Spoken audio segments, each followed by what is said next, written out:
Golden Straw. Chapter 3. I was placed in a room that could easily fit half of my house inside. The bedspread was made of silk and white lace. Everything about the palace was clean and made of white marble.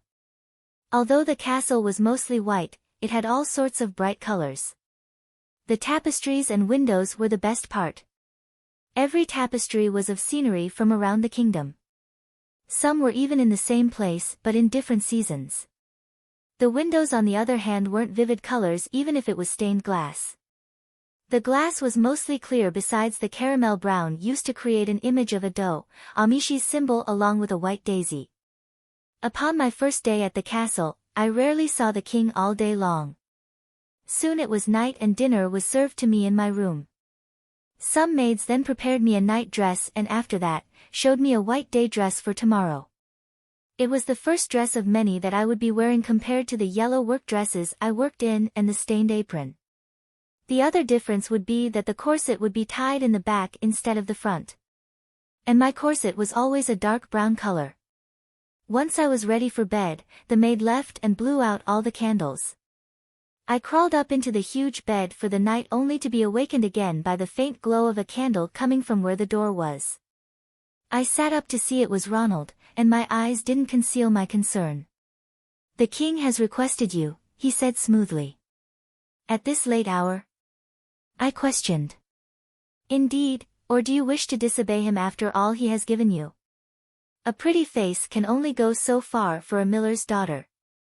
Afraid that what he spoke of was the truth and not knowing any reason why Ronald would want to hurt me, I slipped out of the bed and put some shoes on. He led the way through the castle that was no longer as white as it had been in the early daylight. I watched Ronald carefully for sudden movements. Fear encompassed me as my mind spun. I was foolish to think the king would want me as his wife. No, I was to be a mistress. Why else would he ignore me all day and seek my company in the dead of night? Not being able to see too well in the darkness and not knowing the layout of the castle, I didn't recognize we were approaching the plainer side of the palace. As soon as we reached a very tight set of stairs that weren't as wide as the others, I panicked and rushed to further conclusions. What is this? What does this lead to? The king must live in the better areas of the castle, surely.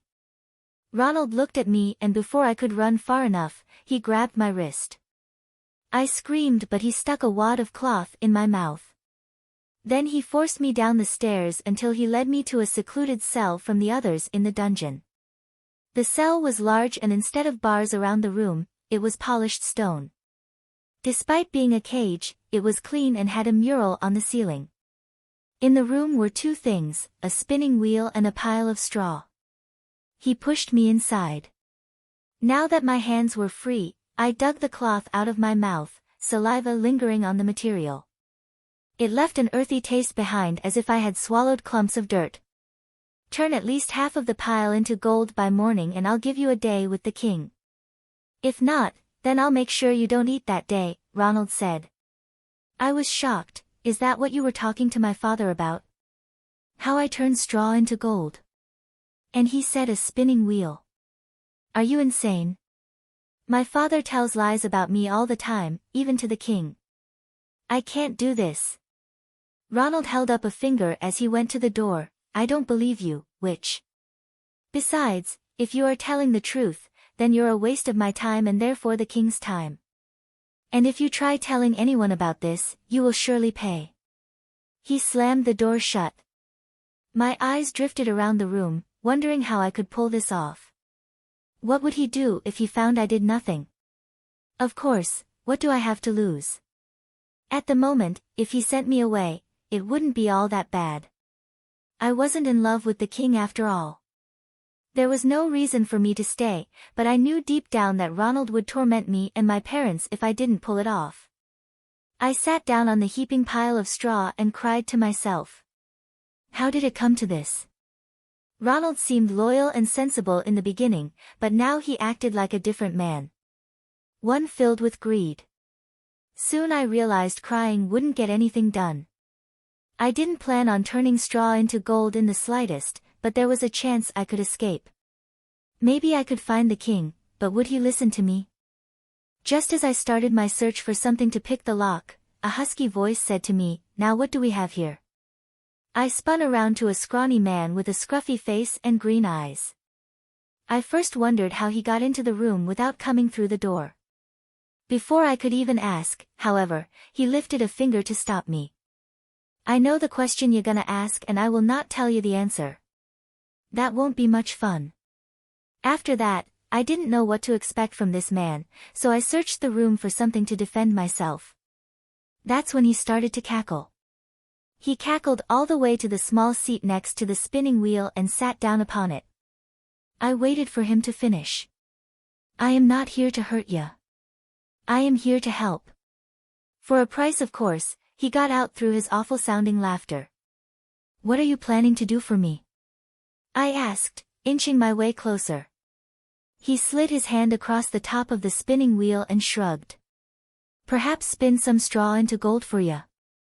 Or do you not want a crown?" I shook my head. I care nothing for the crown. Greed is a sin, and I know my place. It is impure to think things such as that. Ah yeah, righteous and worthy. However, your heart does feel greedy for one thing, love. And the king already expressed his desires for ya.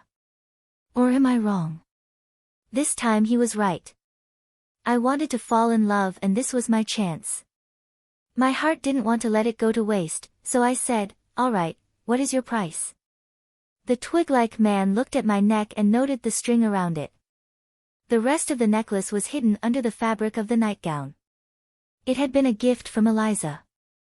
It was an oval-shaped locket with the design of a rose etched into the surface. Inside I kept a wadded-up piece of paper with my weaknesses written down on it. It was Eliza's way of saying that I could always overcome those and lock them away.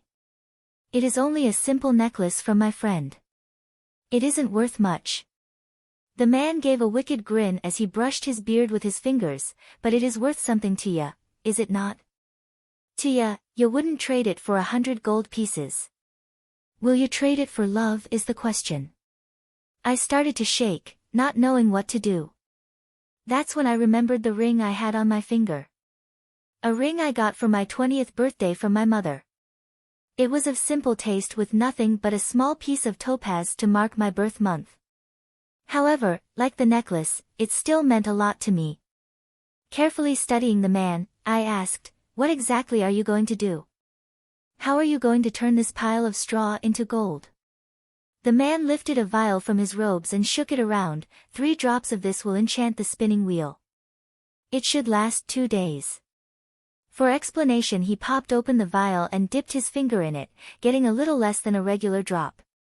He picked up a piece of straw and touched it. The whole thing became gold. I didn't get it. "If you put it on the spinning wheel, won't that turn into gold?"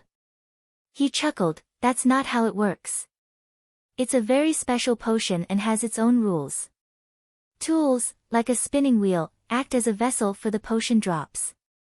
If I dump this potion on the pile of straw then only about half would become gold, but with the spinning wheel you could turn all of it and more into gold depending how fast you work." I slid my ring off and presented it to him. "Here. Take this as my payment." He stood from his seat and hobbled over to me, and my hands shook. He took the ring and placed it in a hidden pocket. Then he turned to the spinning wheel and put 3 drops on top of it with steady hands. After that, he showed me how it worked. Then just as he came, he disappeared into the dark corners of the room. I looked at the pile of straw and told myself I would have at least half of it done before dawn. Time was already wasting away. It would be a very long and gruesome night.